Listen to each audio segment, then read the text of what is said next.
Listen to the will of those who will not speak, and if the tools are not willing, they will be. Hi, I'm Grzegorz Like. I'm the lead writer and the lead narrative designer in Cronos The New Dawn. And my name's Clara Severa, producer on Cronos The New Dawn. Today we're going to be talking a little bit more about our story while also answering some pressing fan questions. So Cronos is set in an alternative universe that in the 80s a weird disease started to appear. A disease we called the Change. And that's how, sadly, humanity came to an end. Travelers are emissaries of the mysterious collective. They travel back in time to the moment of the end of the world. They seek their targets, very important people that are needed by the collective. Bind point in sight. And they extract their essences. Is it painful? I think it's painful. With every single, I think, weird procedure along those lines, you will expect it to be painful. And because we're taking away souls of human beings, don't expect it to be a nice thing. Well, they scream a lot. Yeah. Preserving.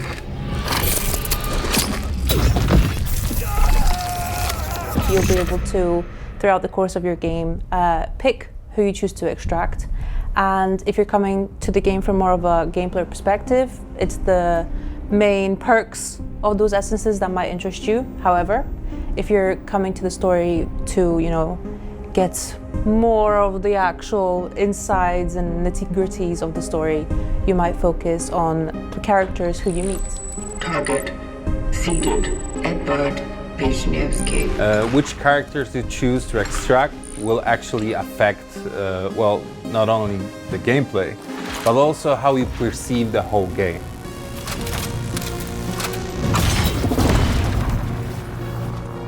His name is the Warden, and his role, given by the collective, is to maintain not only the tools used by the travelers in their missions, but also the main hub in which you will spend a lot of time as a player. You will have a lot of interactions with this guy. You will see that, he's got a little bit of different approach than the protagonist. Don't you think it's all trivial?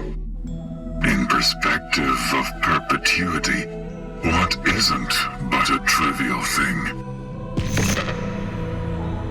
At Bloober Team, we still love to tell stories about people, about real people, about relationships between those people. You will meet a lot of characters in this game. Some of them you will love, and some of them you will, Maybe love. love less. Love less.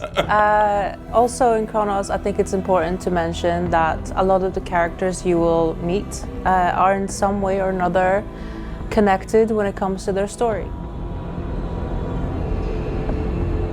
I think it's cool that the player and the traveler are sort of on the same level when it comes to really discovering the story at the same time.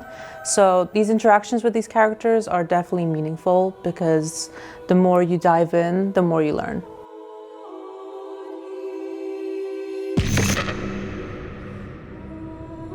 The main differences between Nova Huta and New Dawn are there isn't any floating buildings. In Nova Huta. Yeah. There isn't roaming monsters. Yet. Kind of. And the streets are undestroyed. However, we try to stick to the ideal image of Nova Huta as much as possible, but not only in the aesthetic, but also care about the historical importance and meaning of it. Also, obviously, in the game, we added some new buildings and new places for you to explore as a player. So the big building you see floating around in our trailers, we built it and then we destroyed it again. I was born and raised in Nova Huta, so this project feels very personal. But we chose Nova Huta because of the history the place has. That history rhymes very well with the questions we ask in the game and the themes we tackle throughout the story. And as Cronos doesn't have the ambition to be a historical game, Well, the level of reproduction of things is super cool.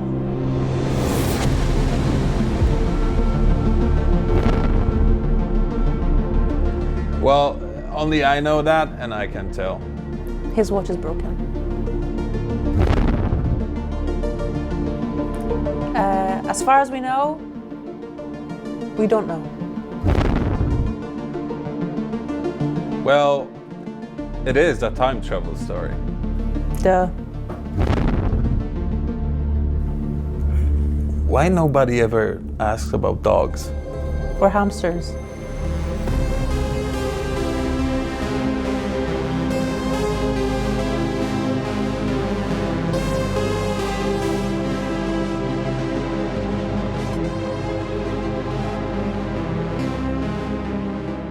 PlayStation